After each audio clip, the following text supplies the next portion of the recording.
I am calling to order the Policy Committee meeting on August 11th. It is 6:18. Okay.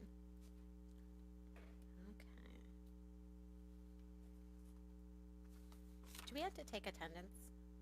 No, okay. Yeah, Just in time. yeah, perfect. No, it's okay, you're fine. Okay, I will open for public comment. I'm not seeing anybody here. Bonnie, anything? Nope. Okay, great. Then we can move on to the approval of the minutes from June 16th, 2025. Can I get a motion to approve the minutes? Motion to approve? Second. All in favor? Aye. All opposed? Okay, minutes are approved. And then we'll just dig right into the discussion. So we have several policies that we need to go through and review. The reason why there are so many policies is because every 5 years or on some sort of cycle, we have to go through and review all the policies, whether we have done that or the state has done that through a press update. So majority of these policies are simply review. So that's to make sure they align with what direction the district's moving in, and just to get us to see those policies and become aware of them. So I'm going to just go through them and just give like a quick summary on the policy. There's a few of them, or a couple of them, that we do have to either answer a question, or there's one that we have to have a little bit of discussion about. But it should move fairly quickly. So item 1, policy 110, school district legal status. This policy outlines the requirement by the Illinois Constitution for the state to provide a high quality of public education, which is done through the creation of a school district. Pretty straightforward. And if anybody has any questions or anything to add to that, just stop me as we're going through. Item 2, policy 120, district organization, operations, and cooperative agreements. This explains how the district is organized as a unit district. So we are from kindergarten all the way up through high school, and that we work with other government agencies or other school districts to form cooperative agreements. Item 3, policy 130, school district philosophy. This one did have a couple of updates, but simply because we had to update it to align with our current mission statement and our school philosophy that we've been updating the past year or so. So in board book, you'll see some more details about what that looks like with our updated language and our updated focuses. Yeah, I think I would clarify. I think our proposal or recommendation would be to formally adopt, there's 2 versions in there, and to formally adopt version 2. Version 2. Version 1 is the original version, which is a fine policy. If we kept that, we wouldn't be, breaking any rules, or we wouldn't be running afoul of anything. But what we basically did was we pulled out some of the language that was aligned to some of our older goals and, mission statement and things like that, and updated with the newer language that we developed through our strategic planning process. So our recommendation would be moving forward with that version 2 that aligns with that newer language. Okay. Does anyone have any questions on that, or opposition to version 2? They were both included in board book. Yeah. Okay. Okay, so then I think we're fine to move forward with version 2 that aligns to our goals and strategic plan. Thank you. Okay, so then policy 210, school district governance. So that just explains that the district is governed by a 7-member board of education. Straightforward. Item 5, policy 280, board member oath and conduct. So this one we did have to answer a question on. Let me see, I do have the wording of the question. So essentially, the portion with the question is about what we would do if a board member was found violating the oath of conduct, and whether we want to leave it as the standard form or build in some protection there that would outline a little bit more about what we should do or how we should handle it. So there's 2 answers. It's either no, which is the default, or yes, if we want to include this additional language. So let me see here. I'll just read through it. Oh, sorry. This is item, 280. yeah, 280, board member oath and conduct. So the required question, the school code does not specifically address what happens when board members violate their oath of office, nor does it create an opportunity to take legal action for such violations.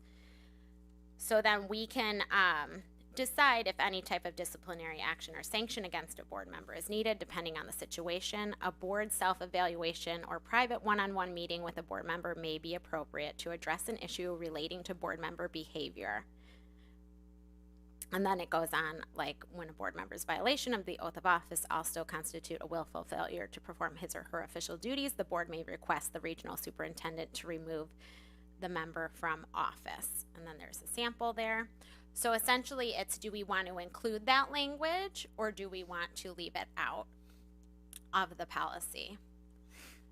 So, oh, go ahead. I was gonna ask, well, just ask, is there a self-evaluation or not, or has there been one? I don't know that we've had to do this in the past where there was a member that was violating the oath or had a conduct issue. Yeah, I can't say that I'm familiar with a time of that in the 18 years I've been in the district. And to your point, Willard, I would say that board self-evaluation process that we can do as part of a retreat. Oh, I think that is a place where most boards start if there's maybe some challenges with the dynamics or something like that. That board self-evaluation meeting, which is one of those limited number of reasons that a school board can have executive session. Board self-evaluation is one of those.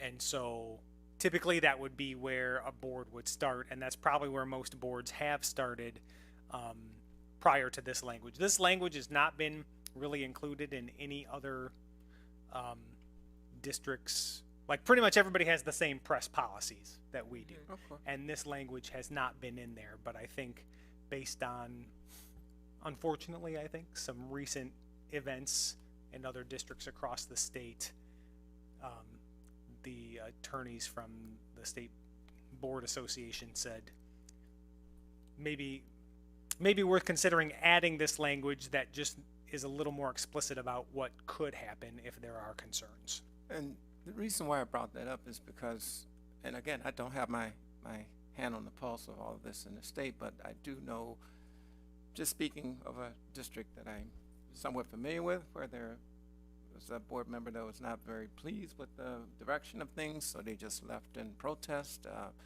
I don't know what that's the best thing for the public good, you know, that a person was elected and for whatever reason they left because it was untenable. So that's why I was asking, excuse me, if there was some sort of evaluation so that maybe we can reduce the likelihood of that kind of thing. I don't know. Yeah, absolutely there is. Absolutely.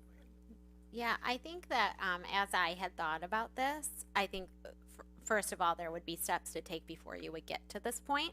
Although sometimes there might be legal issues that do arise, like where someone breaks the law, and then we have to address that, which wouldn't be Sure.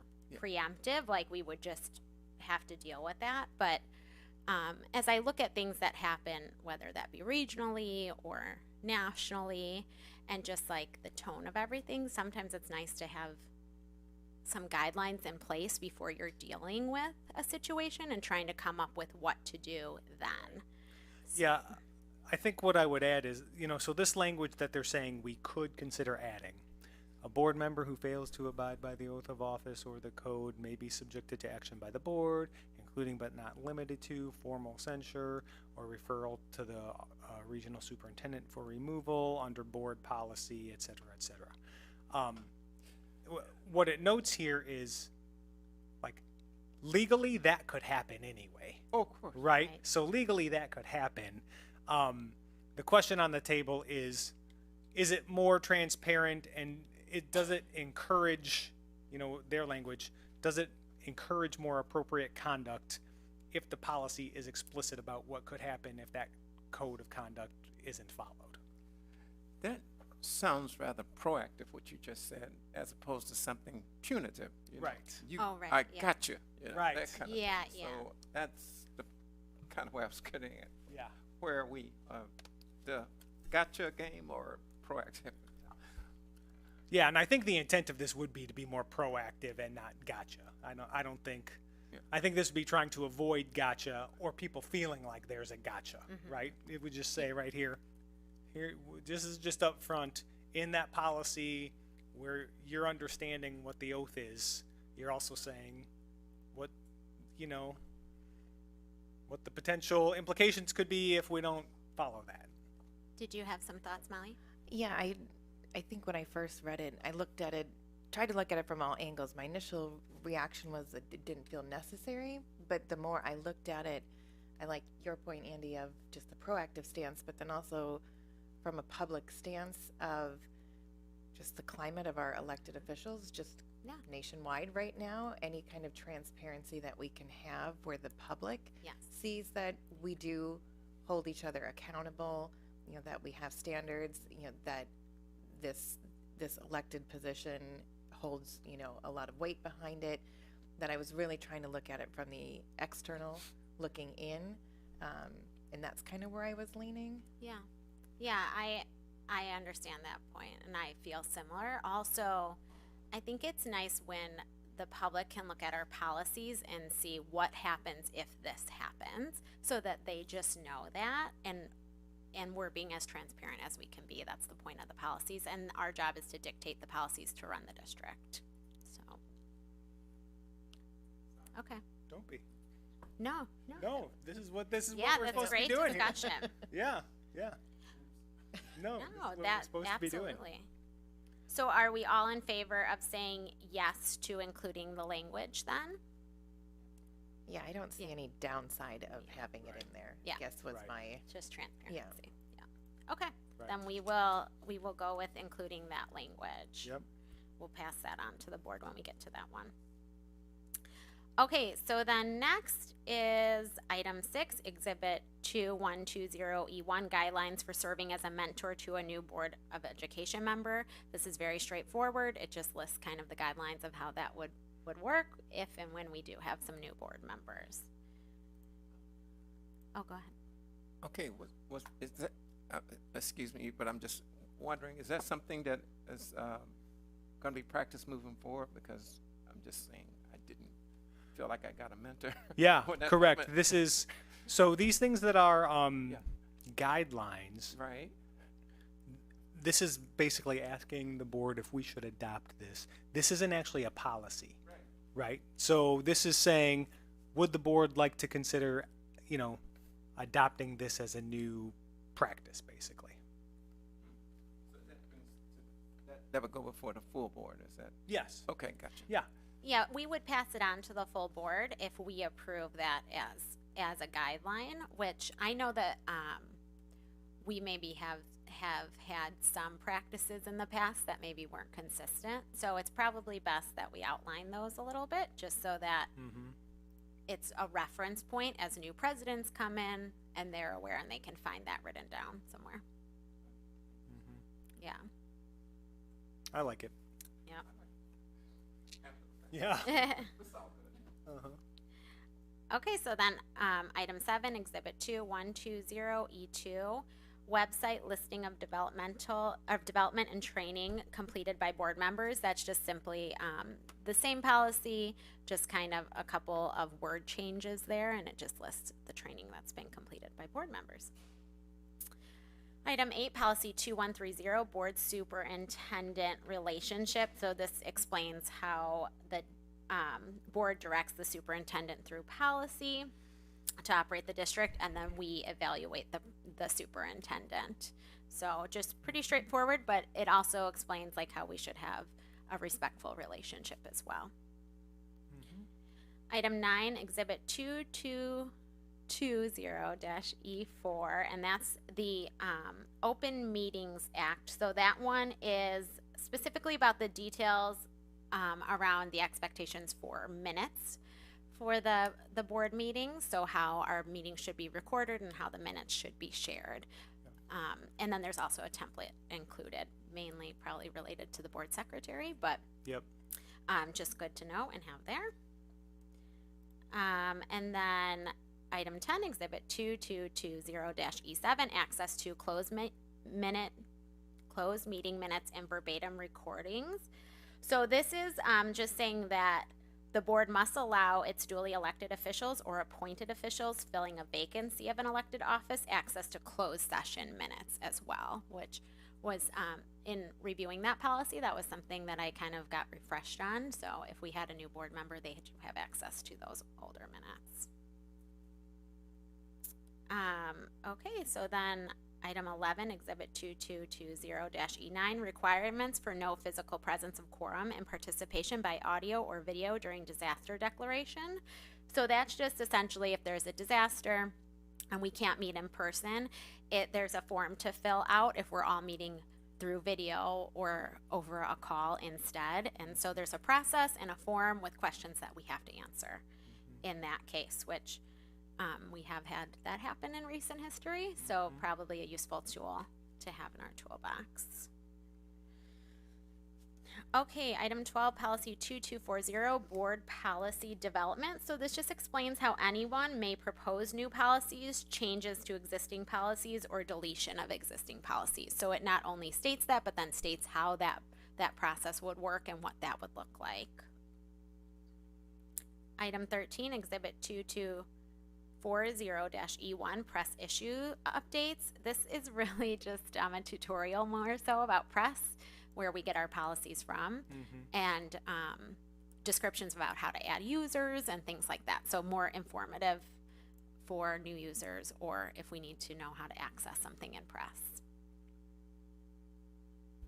Item 14, exhibit 2240-E2, developing local policy. That's essentially the same information, just rewritten in a table explaining all the same information, so just a slightly different format. Item 15, policy 330. So this one on the agenda says harassment of students, but it's actually called district administrative protocol. The policy is correct when you clicked on it in board book, just the title. So I just wanted to mention that. So that explains how the superintendent should develop an organizational chart indicating the channels of authority and reporting relationships for school personnel, and these channels should be followed and no level should be bypassed. So just some basic information there, but good to know. Item 16, policy 450, payment procedures. That explains how the treasurer prepares a list of all due bills for the board to review and approve. Item 17, policy 490, student activity and fiduciary funds. That is, explains how the superintendent or designee shall be responsible for supervising student activity funds in accordance with board policy. Straightforward on that one. Todd takes that very seriously. Yes. And it did seem that when I was reading through it that we were in line with that policy there. Okay, item 18, policy 4180, pandemic preparedness, management, and recovery. This one we tend to review rather often over the years as we had to update things, but it's pretty much just review. Nothing major had changed with that policy. Just good to keep that information top of mind. Item 19, exhibit 520E, resolution to prohibit sexual harassment. So that is just basically includes legal information, and it's a explanation of a statement of our resolution in legal terms. So pretty straightforward there as well. Item 20, policy 5270, employment at will, compensation and assignment. This is just saying that we employ our employees at will, and that it references our collective bargaining agreements for pay and assignments. Item 21, policy 740, non-public school students, including parochial and homeschooled students. So this one is interesting. a good policy to review. So this explains how the district accepts non-public school students, homeschooled students who live within the district for part-time attendance in the district's regular education program on a space available basis, as well as the rules for being included in extracurricular or athletic activities if you are a homeschooled student, parochial student, non-public school student. So that is always good to review and understand that we do have that as an option if space is available. Okay, so then item 22, policy 790, release during school hours. This is just stating that we either need written or oral. Oh, sorry. No, I was going to go back to the go back, public yeah. school Did I miss parochial one. something? No, I wanted to share something based on our practice, because as our team was reviewing this, I think we realized that we have our practice has probably been more flexible Then the policy. than the policy Okay. outlines. So we're going to be having some conversation about that on our end. Okay. Specifically, the part-time attendance piece, the policy is very explicit that folks can only request that for the following year At a by certain May date 1 first, yeah. of the previous year. Mhm. And we've generally been much more Yeah. flexible Okay. with that. So we're going to spend some time as a team looking at our practices and trying to get a gauge on kind of what everyone has been doing and how everyone's been doing that. And then we might keep you updated at a future policy meeting on where that's going to land in practice. Do you think that you could also update us on like how many students that might that we currently might have that fit in that category? Sure. And it's my understanding then, as a part-time student, that's to get more of the specials. Is that correct? Well, generally, when this happens in our district, it's families who have chosen to homeschool, Mm-hmm. and I think the best way to put it is it's for content areas that they don't feel that Oh, strong in. they would be able to cover successfully in their program. Sure. And so often at the elementary level, it is specials, right? You know, they want their kids to participate in, music or something like that. Again, this is pretty rare. This doesn't happen too much. Okay. But when it does at the elementary level, it's generally for something like that. And then as the kids get older, it can generally be for kind of explicit content areas. It's physics, yeah. or some sort of content area that the family homeschooling doesn't feel like they can provide their kid with the depth and breadth that Yeah. they think we could. Just had a question. So sir. this doesn't impact, say, special services to a parochial school like St. Peter, would it? No, we do, as I think Ann has probably shared in some presentations before, Yeah. we do have a certain level of responsibility for some basic special ed services for students who enroll in private parochial, like St. Peter's. Yeah. So speech language is one of those things that, that we have to provide. But other than that, this doesn't really address that. Yeah, good question. So we're going to talk about that. We can bring you some information, and Perfect. the numbers is a good question too. So I'll try to remember that. Thank you. Okay, so then item 22, policy 790, release during school hours. That's just that we need written or oral consent from a parent or guardian saying that a student will be leaving school early. Item 23, policy 7130, students' rights and responsibilities. Essentially, it's just that our students do have rights and responsibilities and outlines some of that. Item 24, policy 7140, search and seizure. This is pretty much saying that we do have the right to perform a search and seizure of students or their property in the school building during school hours. Item 25, policy 7300, extracurricular activities or athletics. Let me see that one. Oh, that just updates the list of contingencies we have in place for students to participate in extracurriculars. So, there's just certain rules. They have to have parent permission, things such as that have to be met for them to participate. Item 26, policy 7325, student fundraising activities. This just states that we can't be fundraising on school grounds unless it's related to a booster club, a PTO, something of that sort. So just provide some guidelines there. Item 27, policy 880, gifts, grants, and bequests. So this one was updated, and as Dr. Barrett and I were looking into this one, our language of our policy does not match that is written in press. So we did provide both policies in board book, the policy that we currently have, and then the one that is included in press. Essentially what happens is that we used to use a different system, and over time, like, most of those policies converted easily to press, but some of them did not, and this one didn't quite match up. So we were thinking that it'd probably be best if we just adopted the press language. It's really not that different from our current policy. Nothing too big would change as far as our procedures. We would still, at every meeting, Larry has to read through that whole list of gifts, grants, and bequests. That would continue to be the same, but we could just align it with press so that as updates come, we don't have to each time figure out what's changing and rewrite the language ourselves. Does anyone have a problem with adopting the press language there? Okay, we will just stick with that then.